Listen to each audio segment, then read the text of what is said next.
آج جمعہ کی تیاری کرنے کے لیے کوئی اچھا موضوع تلاش کر رہا تھا، کیونکہ ہر جمعہ کو الگ الگ موضوع پر تقریر کرنا پڑتا ہے۔ میں سوچا کوئی اچھا موضوع تلاش کروں، تو ایک اچھا موضوع میرے ذہن میں آیا، اور وہ یہ ہے مومن کی شان اور اس کا مرتبہ کیا ہے۔ صبح تیاری کرنے کے بعد جب مسجد گیا تو مؤذن صاحب نے کہا کہ آج آپ کو نکاح کے بارے میں تقریر کرنا ہے، کیونکہ لوگ نکاح کو بہت مشکل بنا رکھے ہیں اور بی بی ایف کی طرف سے یہ موضوع ہے، لیکن میں تیاری تو مومن کی شان اور مرتبہ کیا ہے اس پر کیا تھا۔ الحمدللہ میں نے دونوں پر بولا۔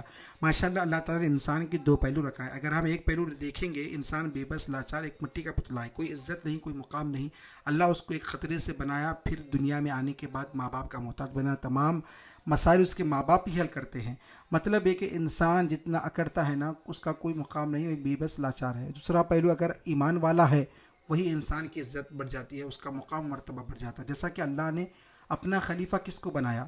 ایک انسان ہی کو بنایا۔ فرشتوں سے بڑھ کر اگر کوئی چیز ہے تو وہ انسان ہے، اس کا مقام ہے، مرتبہ ہے۔ جیسا کہ مثال کے طور پر مومن کی طاقت، اس کا مقام مرتبہ آپ دیکھیں۔ ایک مرتبہ دریائے نیل کا پانی سوکھ گیا تو مصر کے امیر نے حضرت عمر فاروق کو خط لکھا کہ دریا کا پانی جب تک جاری نہیں ہو سکتا جب تک کہ ایک کنواری لڑکی کو اس میں ڈالا جائے۔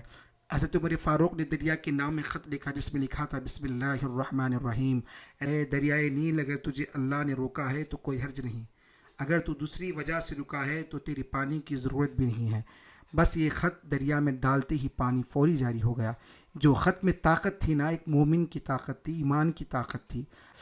اگر ہم بھی کامل ایمان والے بن جائیں گے تو اللہ بھی ہم کو دنیا کی تمام عزت، مقام و مرتبہ ہمارے نام کر سکتا ہے، بس شرط یہ ہے سچے مومن بننا ہے۔ پھر جو ہمارے مؤذن صاحب نے جو موضوع دیا تھا اس پر بولا کہ نکاح کو آسان بناؤں، کیونکہ میرے نبی کا فرمان ہے جو نکاح سادگی سے ہوتا ہے اس میں برکتیں ہیں، رشتے میں برکتیں ہوتی ہے، اور جو سادگی سے نکاح ہوتا ہے نا ان کے رشتے انتہا تک جاتے ہیں۔ آج کل لوگ نکاح کو اتنا مشکل بنا دیا کہ اگر کسی کے گھر لڑکی پیدا ہوتی ہے تو باپ یہ سوچنے پہ مجبور ہو جاتا ہے کہ اس کا جہیز کا انتظام کیسے کروں۔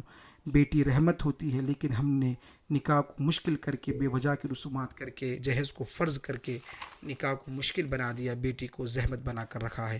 آؤ ہم سب مل کر نکاح کو آسان بنائیں، جتنے بے وجہ کی رسومات ہیں سب ختم کر دیں انشاءاللہ۔ اگر آپ کو میری باتیں اچھی لگی ہے تو ضرور شیئر کریں، فالو بھی کریں۔ جانے سے پہلے ایک مرحومہ کے لیے مغفرت کی دعا کی چٹھی آئی تھی، اللہ اس مرحومہ کو معاف کر دے، مغفرت کر دے، ہم سب کو معاف کر دے، آمین۔ یہ مرحومہ ملتانی کالونی کی تھی، آپ بھی دعا کریں۔